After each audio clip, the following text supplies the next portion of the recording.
OTT ప్లాట్ఫామ్లో ఒక 3-4 subscribe అయ్యి ఉన్నాయి నాకు. ప్రతి ఏడాది డబ్బులు అయితే వెళ్ళిపోతున్నాయి. సమస్యల్లో చూసే తీరిక లేదు. ఎందుకంటే పొద్దున్నుంచి మ్యాటర్ గ్యాదర్ చేసుకోవడం, థంబ్నెయిల్స్ పెట్టి సెట్ చేసుకోవడము, తర్వాత వాగటము, ఆ పైన రెస్ట్ తీసుకునేటప్పటికి అదిరిపోతూ ఉంది. కాస్త రిలాక్స్ అవుదాం అనుకునే లోపు ఏదో ఒక ఇన్సిడెంట్స్ వస్తున్నటువంటి రోజులు. 50 మందే చూడండి, 100 మందినే చూడనియండి, మన సబ్స్క్రైబర్లకి ఎంతో కొంత సమాచారం ఇచ్చే ప్రయత్నం చేద్దాం.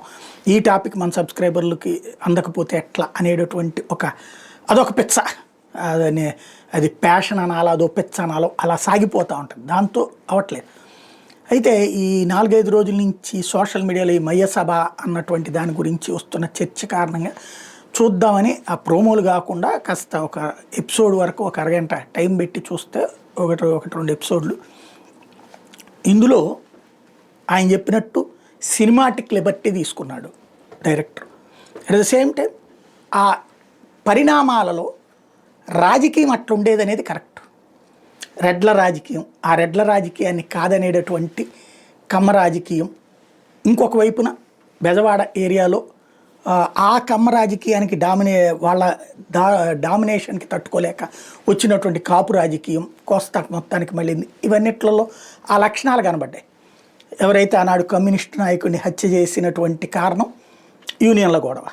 అప్పుడు మనం ఇంతకుముందు నా వీడియోలో కూడా అది మాట్లాడుకున్నటువంటి అదే సందర్భంలో జరిగినటువంటి ఇతర పరిణామాలు. తర్వాత నటు చంద్రబాబు నాయుడుది ఇందులో నత్తి చూపించడం మాత్రమే నాకు నచ్చల. బాబు గారు మంచి స్పీకర్ కాదు అప్పట్లో, ఇప్పుడైతే అద్భుతమైన స్పీకర్. ఇవాళ ఉన్న మిగతా నాయకులందరితో పోల్చుకుంటే కనుక one of the best speaker, ఆయనే బెస్ట్ స్పీకర్ అన్న మంచి స్పీకర్గానే మారారు. అప్పట్లో ఏంటంటే ఆయనకి స్పీచ్లు ఇవ్వడం తక్కువ. సీఎం అయిన తర్వాత కూడా ఆయన స్పీచ్లు తక్కువ. యాక్చువల్గా ఎన్టీ రామారావు లాంటి అద్భుతమైన మాటకారిని కాదని ఆయన నిలబడ్డాడంటే అది సక్సెస్. ఆ కోణంలో ఆయనకి నత్తిని సెట్ చేసినట్టున్నారు అక్కడ. అందులో రాజశేఖర రెడ్డి, చంద్రబాబు మిత్రులు అన్నటువంటి పాయింట్ కరెక్ట్. అందులో అయితే కాలేజీల దశ నుంచి మిత్రుల అంటే సినిమా పాలిటిక్స్ మిత్రులు అక్కడ పాయింట్ అది.